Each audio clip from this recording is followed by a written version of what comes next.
Malamig na araw sa lahat. Ako nga pala si Lynn, hindi ko tunay na pangalan. Gusto kong itago ang aking totoong katauhan kasi nahihiya ako. Baka may makakilala sa akin sa mga nakikinig. 27 taong gulang na po ako ngayon at may isang anak na babae.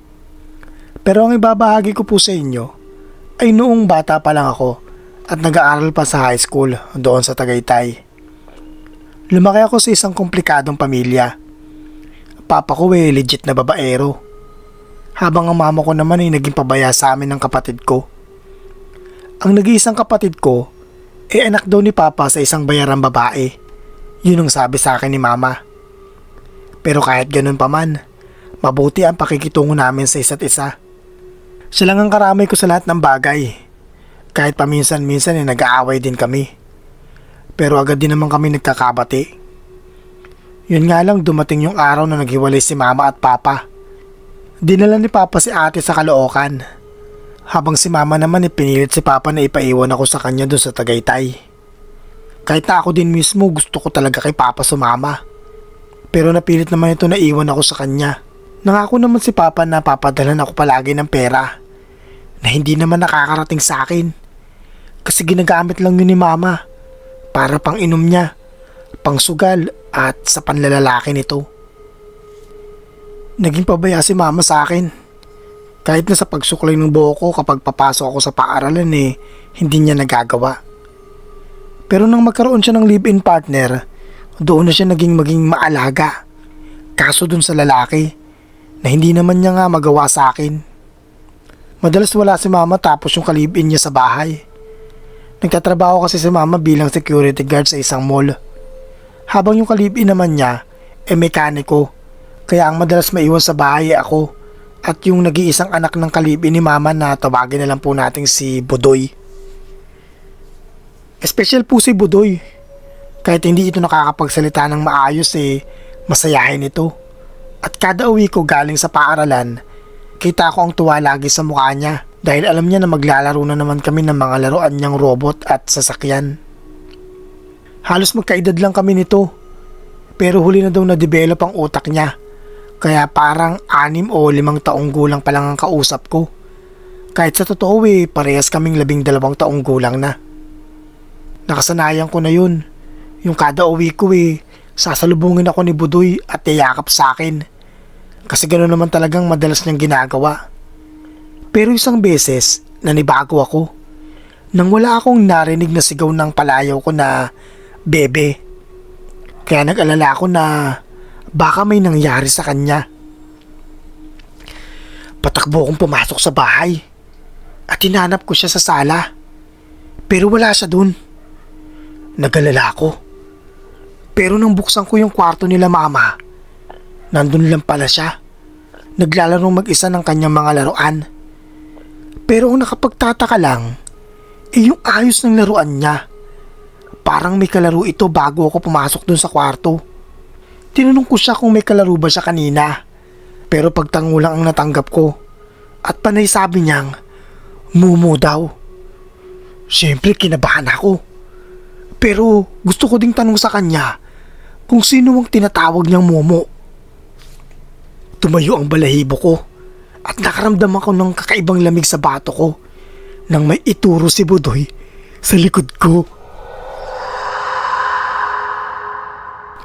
Mumu! Paulit-ulit niyang sinasabi.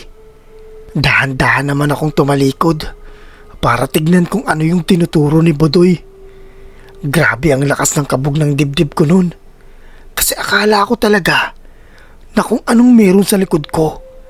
Pero wala naman. Kinagabihan kinuwento ko kay Mama yung tungkol sa nangyari kay Budoy.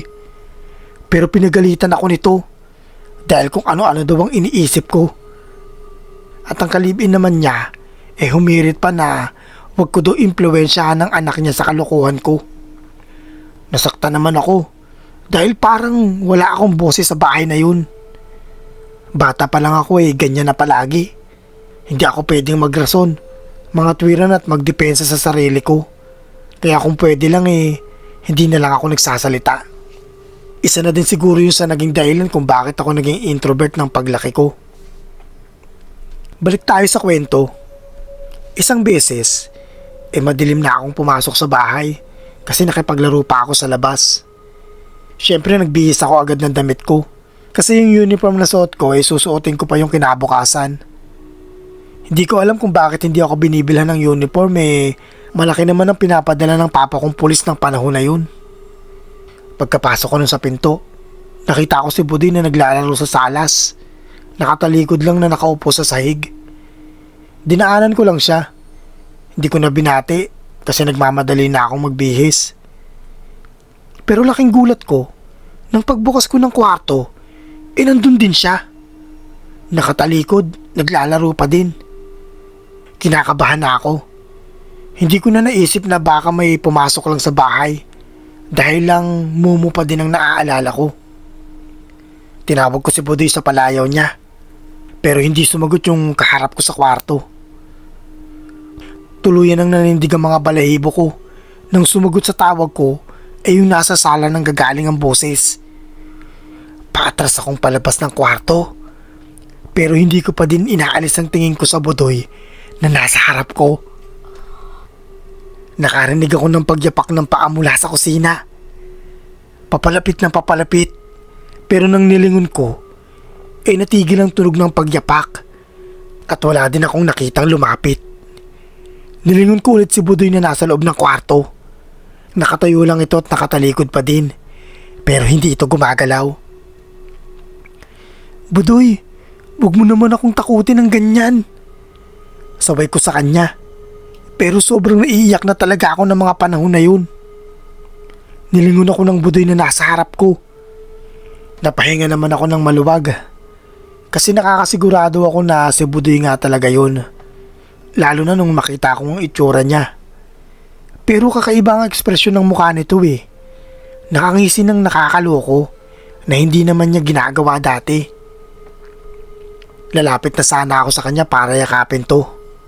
Nang marinig ko ang mahinang sabi ng mumu sa likod ko at parang nanlaki ang ulo ko nang makitang nandun din si Budoy. Dalawang Budoy ang nasa harap ko. Hindi magawang iproseso ng utak ko ang sitwasyon at hindi ko napigilan ang sarili ko at patakbo kong lumabas ng bahay habang umiiyak. Tamang-tama naman na dumating si Mama at kahit lasing ito noon nawala yung kalasingan niya nang makita ang sitwasyon ko na umiiyak sa labas ng bahay. Tinanong niya ako kung ano ang nangyari. Pero sabi ko lang na inaway ako ni Budoy. Kasi alam ko namang hindi ako nito paniniwalaan. Ako pa ang pinagalitan niya. Kagaya ng inaasahan ko. Kasi daw iniwan kong mag-isa sa bahay si Budoy. Pero kung alam lang niya na hindi ito nag-iisa doon. Ang pagkakaalam ko doppelganger yun. Kasi sabi nila, kapag sobrang negatibong enerhiya sa isang lugar, doon daw ang pinamumugaran ng mga ganong nilalang. Kung wala pa sanang mangyari sa bahay na isinumbong ko kay ate, hindi pa sana kami aalis doon. Nga pala, kaya ayaw kong sabihin ang pangalan ng kalibin ni Mama noon, dahil kapag naaalala ko ang tungkol sa kanya, nanginginig talaga ako sa galit. Kasi sir, ilang beses niya akong sinubukang halayin dati. Sinubukan kong itong isumbong kay Mama ng ilang beses pero hindi ako pinaniwalaan ito. Kaya hindi ko nalang inulit. Pero sinumbong ko ito kay ate at nakarating kay Papa. Binantaan ni Papa ang kalibin ni Mama na totodasin niya ito kaya ito nagtago.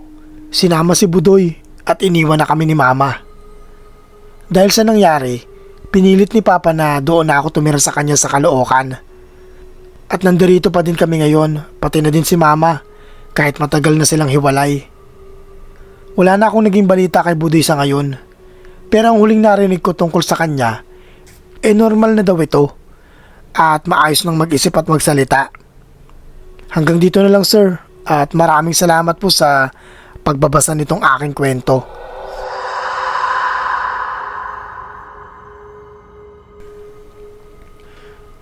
Good day people, ako nga pala si Albert, 31, from Kaibagal, Tagaytay.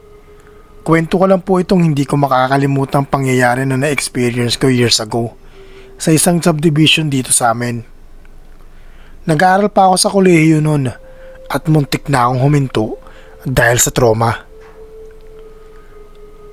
Habang nag-aaral ako, nakatanggap ako ng isang offer mula sa friend ni Papa na foreigner. Ang sabi daw nito, naghahanap siya ng magiging caretaker sa rest house niya sa isang subdivision. Stay in daw. Decent ang bayad at walang masyadong gagawin kundi pakainin lang yung aso niyang pitbull na si Gray. Minsan lang din daw bumalik ang kanong may-ari ng bahay kasi doon na daw sila maninirahan sa Canada kasama yung asawa niyang Pinay. Of course, nagsabi ako agad kay Papa na interesado ako sa trabaho. Lalo na't malapit lang din ang subdivision na yun sa paaralan kung saan ako pumapasok. Ang sabi ni Papa, na kinuha din daw na hardinero ang pinsan kong si Joseph. Ilang araw lang ang nakalipas, na ikinatuwa ako naman. Kasi bukod sa close kami ni Joseph, iisa lang din ang pinapasukan naming kolehiyo. So ayun na nga, pinakilala kami ni Papa sa foreigner na si Timothy at sa asawa nitong si Diana. Sinabihan lang kami ng pinsan ko kung ano ang dapat at hindi dapat gawin.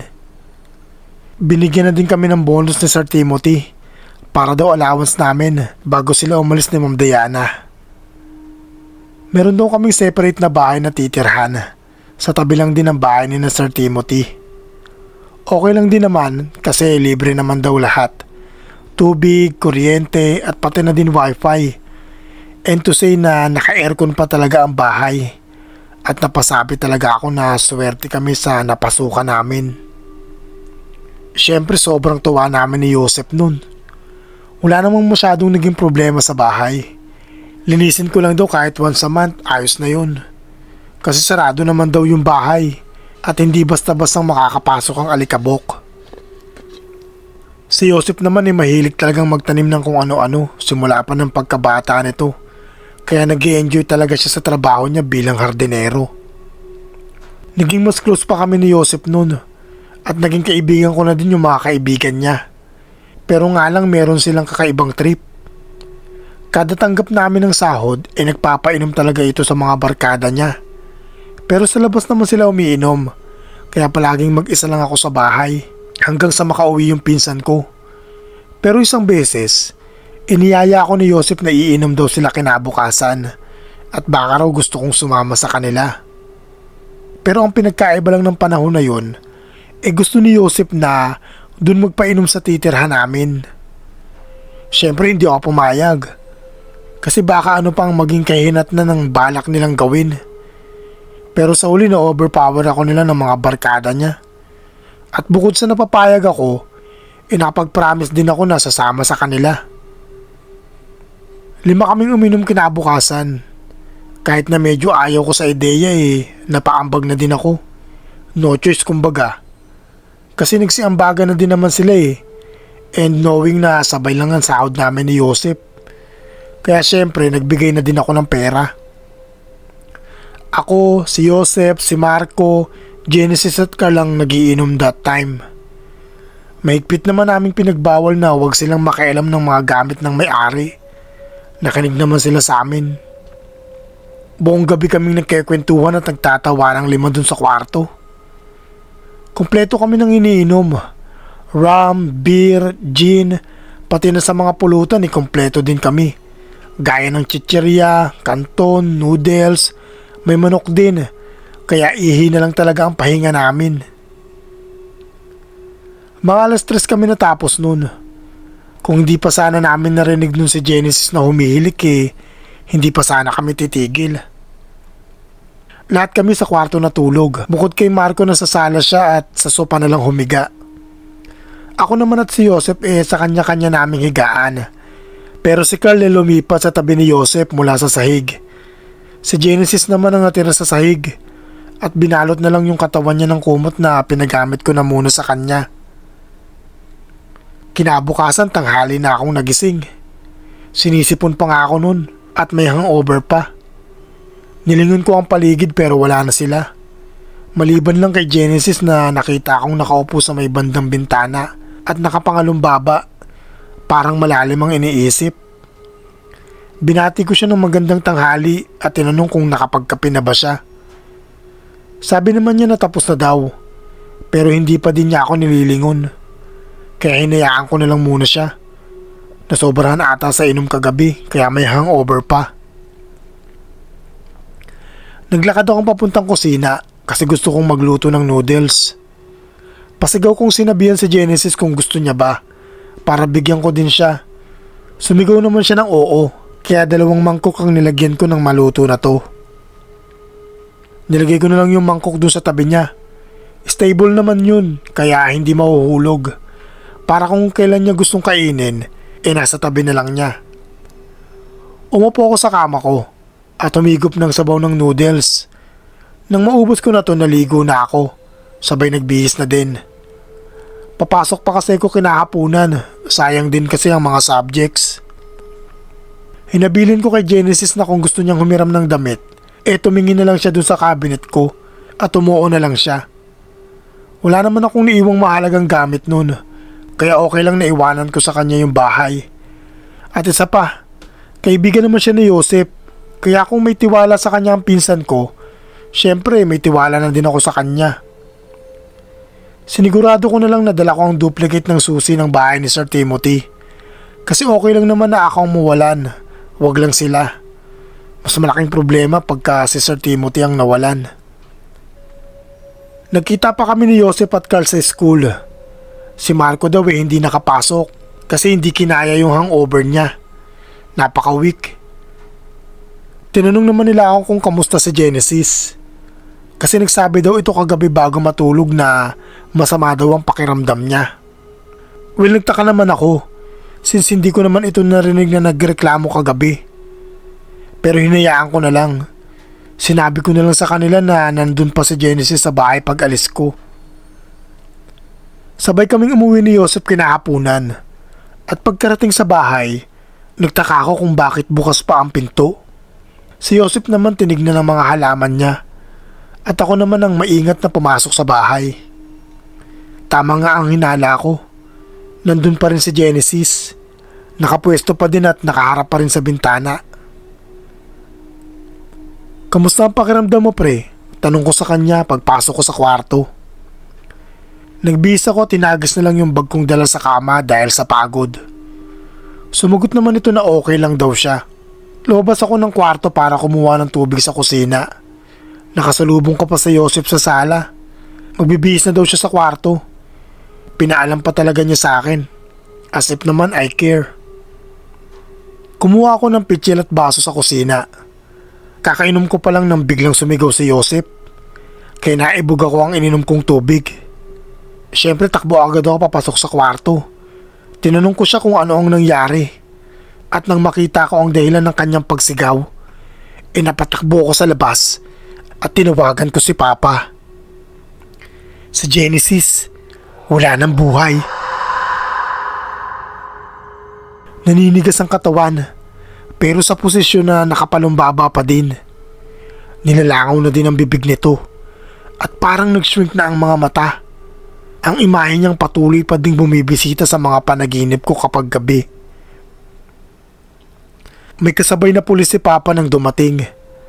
Ayon sa investigasyon, namatay daw ito dahil sa inatake ng allergy niya sa alcohol. Hindi daw ito naagapan agad, kaya umabot sa puso ang allergy. Pero nakapagtataka lang, ay ang sabi ng mga pulis na lagpas 10 oras na daw itong patay. Pero nakapag-usap pa kami ni Genesis bago ko umalis at nung dumating ako. Ibig sabihin, simula pagkagising hanggang pag-alis ko, bangkay na pala ang kasama at kausap ko. Saka pinaglutuan ko pa siya ng noodles, kaya hindi ko talaga maintindihan ang nangyari. Ibig sabihin ba, multo na lang ang kausap ko since nagumising ako? Kaming magbabarkada ang sinisi ng magulang ni Genesis sa pagkamatay ng anak nila. Pero alam naman ng lahat na wala kaming ginawang masama at hindi din naman namin alam na may allergy pala ito sa alak. Hindi na kami bumalik ni Joseph sa bahay na yun dahil sa nangyari. At kumuha na lang si Sir Timothy ng backer ng bahay nila. At ayon sa mga kwento-kwento, minsan daw, may nagpapakita sa kanilang isang binatang lalaki na nakaupo o na nakatayo sa may bintana. At minsan daw may naririnig daw silang nagsasalitang boses ng lalaki kahit wala naman daw ibang tao dun sa bahay. Hanggang dito na lang ang aking kwento at gusto ko pong sabihin na bantayan nyo ang mga kaibigan nyo kapag nagiinom kayo kasi hindi pala biro ang allergy sa alak.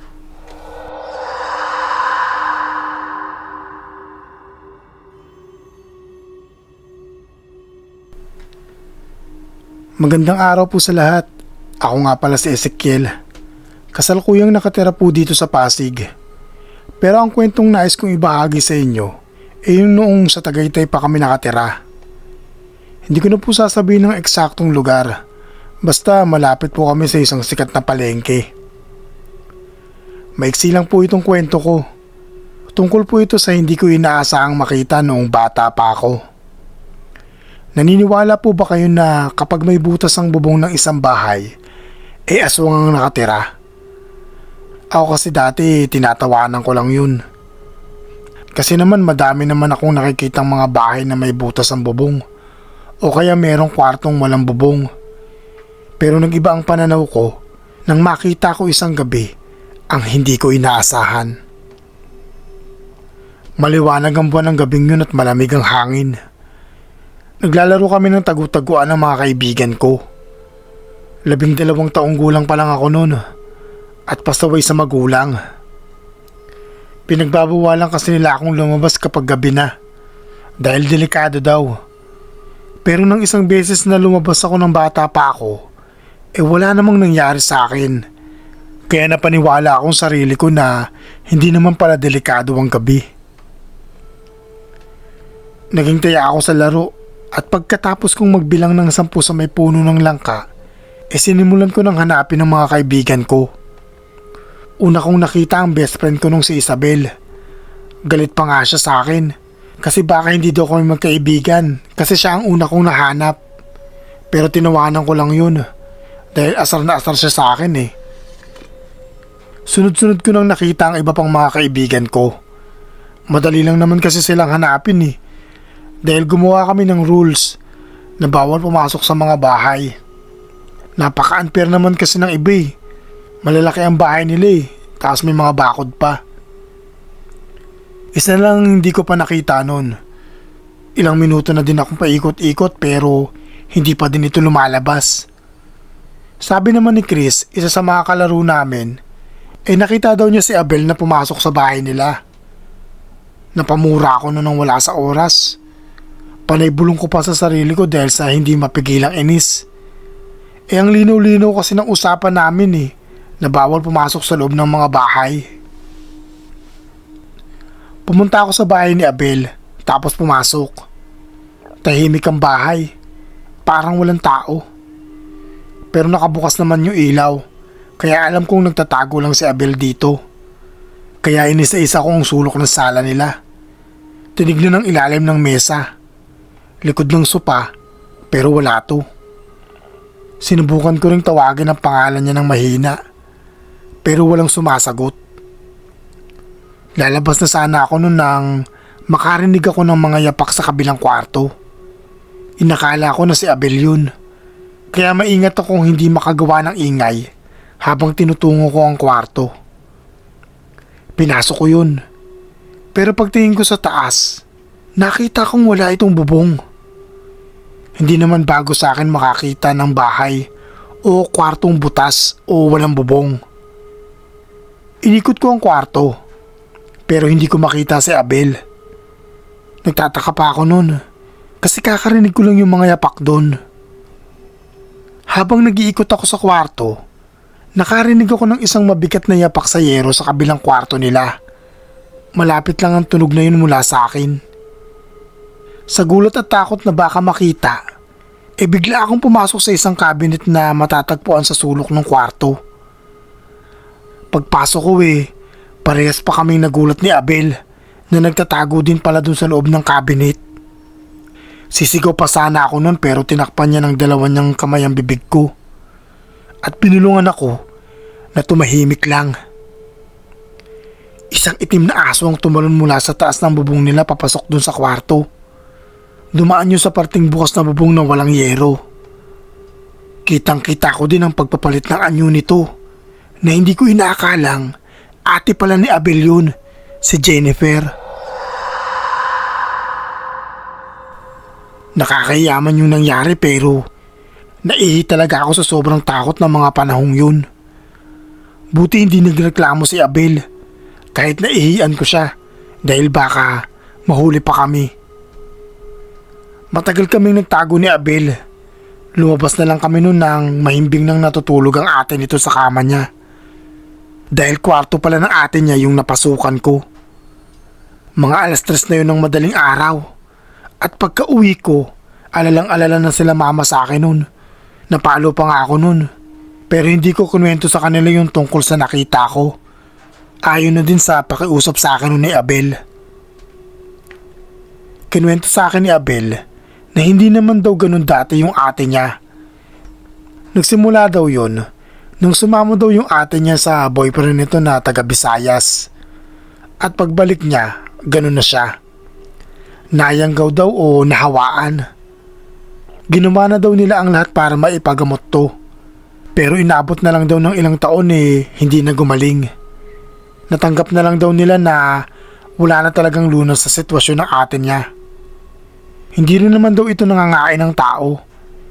Pero yun nga lang daw, may mga pagkakataon na hindi nito makontrol ang sarili niya at kailangan daw nitong magpalit ng anyo para gumala. Sa ngayon magkaibigan pa din naman kami ni Abel. Pero hindi na siya nagkikwento nung tungkol sa ate niya. Hanggang dito na lang sa ng maikli kong kwento. Maraming salamat po sa inyo at itago nyo na lang po pala ang tunay kong pangalan.